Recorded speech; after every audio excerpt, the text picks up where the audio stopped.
Waalaikumsalam warahmatullahi wabarakatuh.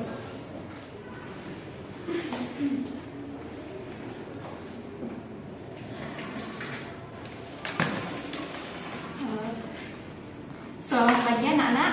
Pagi, Pagi. Bu. Gimana? Udah pada sarapan belum? Belum. Ada yang udah, ada yang belum, Bu.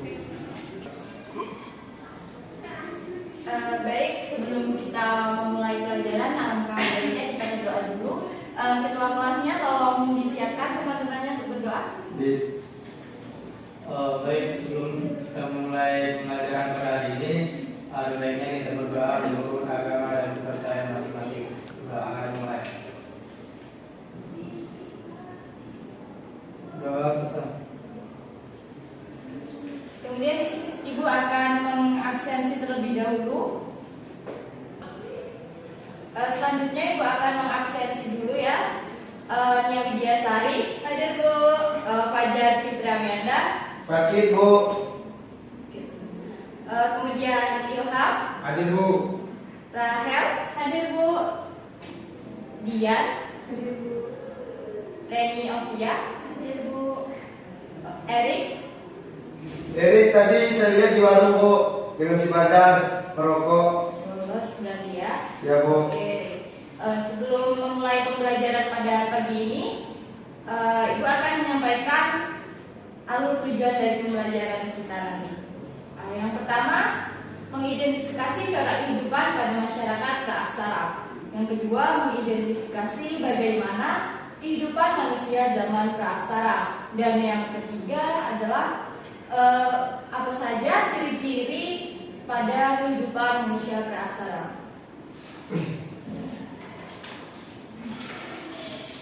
Kayaknya cut dulu deh. Baik, di sini Bu akan menjelaskan mengenai cara kehidupan manusia praaksara pada masa sebelum mengenal tulisan. Bu, izin, Bu. Reni sakit, Bu. Ya. Reni sakit, Bu. Kalau sakit bisa langsung protes saja ambil temannya. Yang pertama, pada masa praaksara mereka belum mengenal tulisan. Nah, kita bisa mengetahui peninggalan-peninggalan dari zaman praaksara itu seperti kita melihat fosil, artefak, dan lain sebagainya. Kemudian yang pertama ada masa berburu dan mengumpulkan makanan.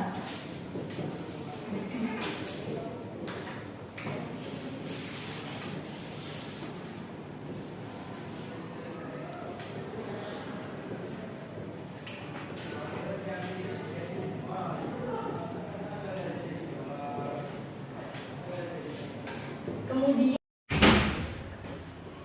yang kedua ada masa bercocok tanam dan juga masa berternak.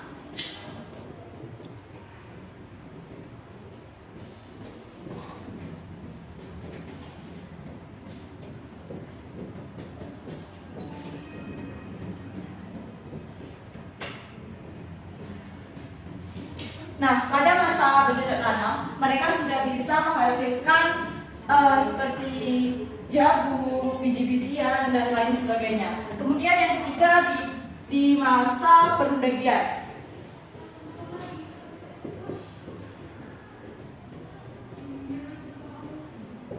Pada masa perunda gias itulah yang menjadi zaman akhir dari adanya masa praaksara, di mana pada masa perunda gias mereka sudah bisa menciptakan alat-alat dari logam dan juga perhiasan.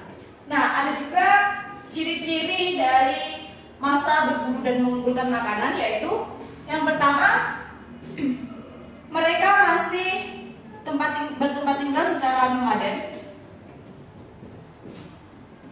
Yang kedua, mereka masih bergantung pada alam.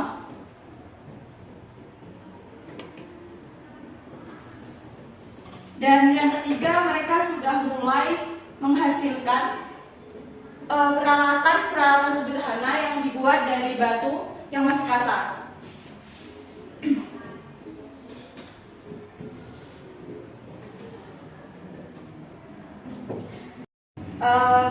Bagi anak-anak, apakah ada yang tahu bagaimana sih ciri-ciri dari masa bercocok tanam dan berternak?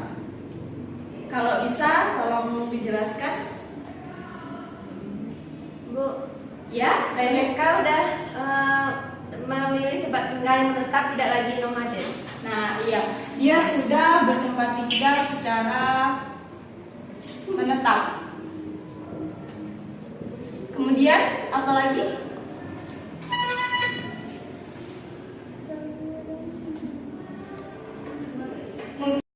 Ya, Reni, tadi apa saja ciri-cirinya?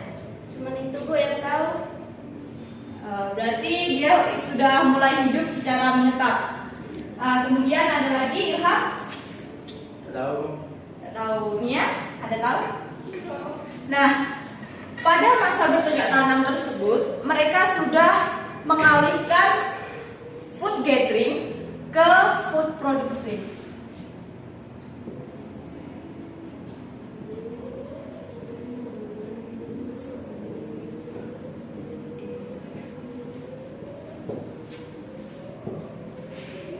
Untuk anak-anak, apakah ada yang tahu lagi selain dari dua yang sudah teman kita sebutkan?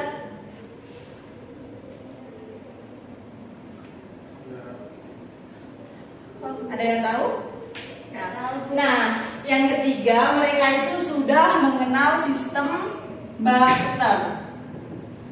Dari hasil-hasil dari bercocok tanam yang dia hasilkan, mereka kemudian menukarkan pada salah satu, misalnya satu kelompok dengan kelompok lain itu menukarkan antara jagung dengan padi atau lain sebagainya.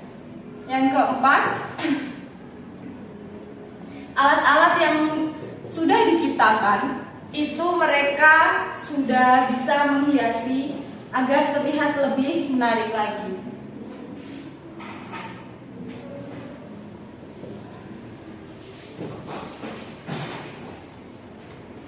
Nah, untuk anak-anak, bagi yang ingin mencatat supaya mempunyai materi, silahkan dicatat. Jika tidak, ya itu konsekuensi kalian sendiri. Yang ketiga yaitu pada masa pembagian memiliki ciri-ciri. Mereka sudah bisa mengenal sistem kerja kelompok.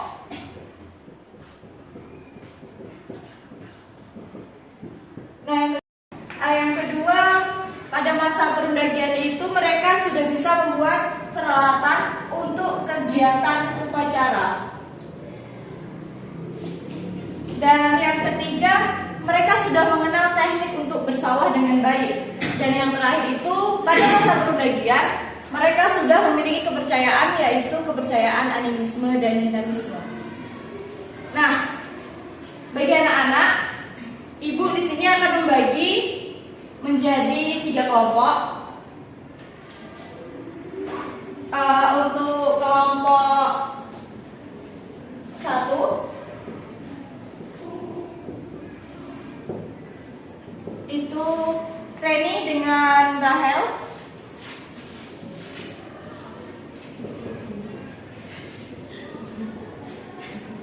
Untuk kelompok 2 Ilham sendiri ya.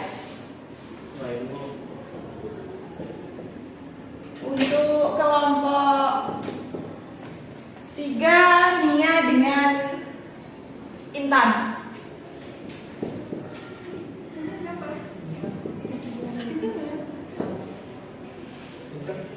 Baik, Ibu di sini akan memberikan tugas kelompok untuk kalian. Coba kalian analisis mengenai kehidupan pada masa bercocok tanam, masa beternak, dan juga masa perundagian. Nah, kalian cukup menganalisis mengenai kehidupan sosial, ekonomi, dan juga kehidupan budayanya seperti apa. Untuk waktunya kalian mau berapa menit? 2 minggu. 1 jam Bu, 1 jam, 3 jam Bu, 2 jam. Kita aja pembelajaran cuma 2 jam ya kan? 30 menit. 30 menit. Baik, untuk waktunya Ibu beri waktu 20 menit. Dimulai dari sekarang. Kalian bisa langsung menganalisis dari tugas yang Ibu berikan. Boleh ambil dari buku ataupun dari jurnal maupun Google.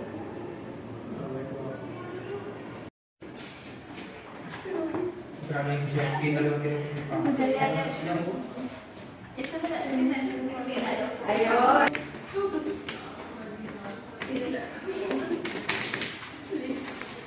Ayo, Ilham.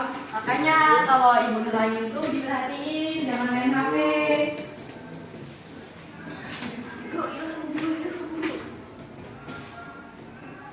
Iya, baca.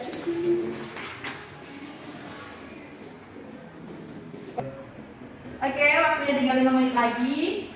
Nah, Ilham, kalau sekali lagi Ibu nengok main HP untuk main game, HP-nya disita ya. Baik Bu. Oke, waktunya sudah habis. Perwakilan dari kelompoknya bisa mempresentasikan hasil yang sudah didiskusikan tadi. Oke, dari kelompok Rahel ya. Ayo Rahel. Baiklah, di sini saya akan mempresentasikan cara kehidupan pada masa berburu dan mengumpulkan makanan. Nah, kalau di kehidupan ekonomi itu, mereka itu bergantung pada alam. Jadi mereka itu tetap tinggal di wilayah tersebut selama persediaan bahan makanan masih cukup. Nah, terus juga hasil terserah mereka kumpulkan untuk keperluan perpindahan ke tempat lain.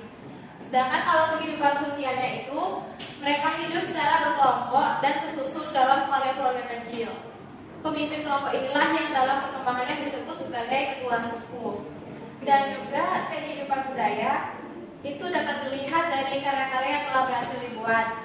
Nah, seperti hasil kebudayaan itu kayak kapak lenggah, kapak primbas, serpe bilah, dan lain-lain.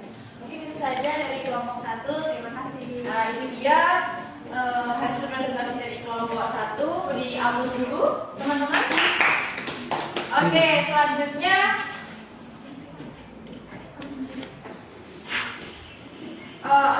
untuk kelompok selanjutnya Nia, boleh maju ke depan untuk mempresentasikan hasil dari diskusinya tadi.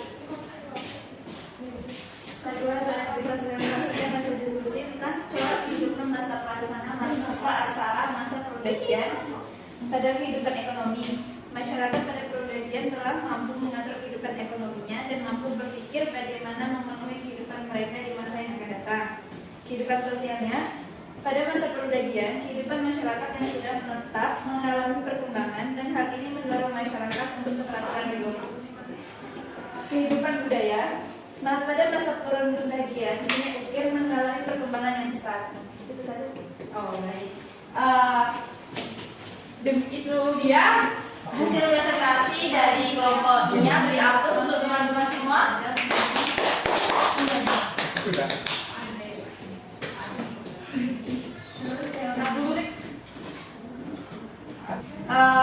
Baiklah, sekian dari materi pembelajaran pada hari ini. Untuk kesimpulannya, bisa minta tolong Ilham untuk menyampaikan kesimpulan. Maju ya Bu. Baik, jadi di sini saya akan membacakan kesimpulan dari materi pada hari ini, yaitu corak kehidupan masyarakat pada masa praksara. Yaitu pertama ada masa berburu dan mengumpulkan makanan yang sudah dijelaskan oleh Ibu dan sudah dijelaskan oleh teman kita. Kemudian ada masa bercocok tanam dan beternak, sudah dijelaskan juga oleh Ibu dan saya sendiri. Nah, kemudian yang ketiga ada masa perundagian yang sudah dijelaskan juga oleh Ibu. Jadi materi pada hari ini mencakup 3 materi. Nah, itu saja Ibu.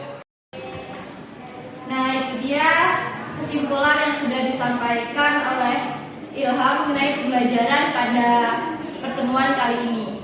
Nah, berhubung waktu kita sudah habis, alangkah baiknya kita berdoa terlebih dahulu untuk mengakhiri pembelajaran. Ketua kelasnya tolong disiapkan.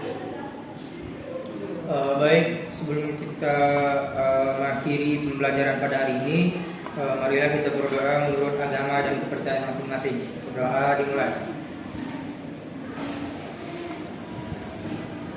Doa selesai. Sebelum menutup pembelajaran pada hari ini, di sini Ibu akan menyampaikan sedikit motivasi mengenai pembelajaran. Jangan pernah berhenti belajar karena hidup tidak pernah berhenti mengajarkan.